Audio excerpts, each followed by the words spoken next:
सबकतुल्ला शाह सूर है साईं मुंहिंजा बादशाह। सबकतुल्ला शाह सूर है साईं मुंहिंजा बादशाह।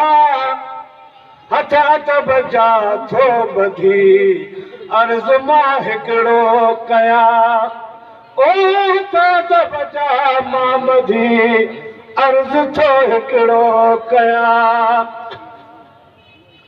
शहर तुंहिंजे में साईं स्कूल नंबर वन वॾो नालो सिकंदर सैयद सोहरो भितरिया पढ़ियो। शहर तुंहिंजे में साईं स्कूल नंबर वन वॾो नालो सिकंदर सैयद सोहरो भितरिया पढ़ियो।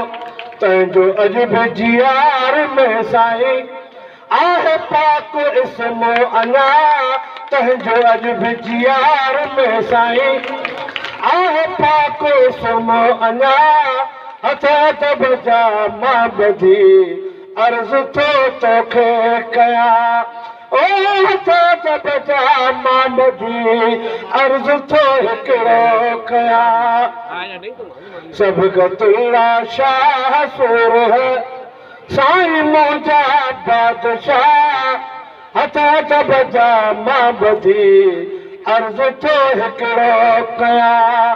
ओ हथ हथ बजा मां ॿधी अर्ज़ थो हिकिड़ो कयां।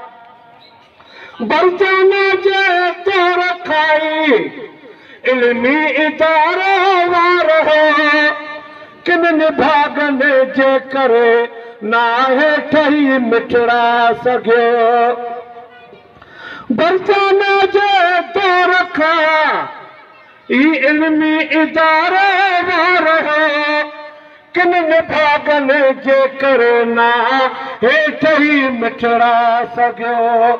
लख उमेदा तो में आहिनि शफ़क़तूं थियनि के मथां। लख उमेद तो में आहिनि शफ़क़तूं थियनि के मथां। हथ हथ बजा मां ॿधी अर्ज़ थो हिकिड़ो कयां। सबकतुल्ला शाह सूर है साईं मुंहिंजा बादशाह। हथ हथ बजा मां ॿधी अर्ज़ थो तोखे कयां। हो हथ हथ बजा मां ॿधी अर्ज़ थो तोखे कयां। सरकार जो को हाल नाहे तो धणी इंसाफ़ जो। टीओ टीओ हेड टीचर ॿियो चवे स्टाफ पियो। सरकार जो को हाल नाहे तो धणी इंसाफ़ जो।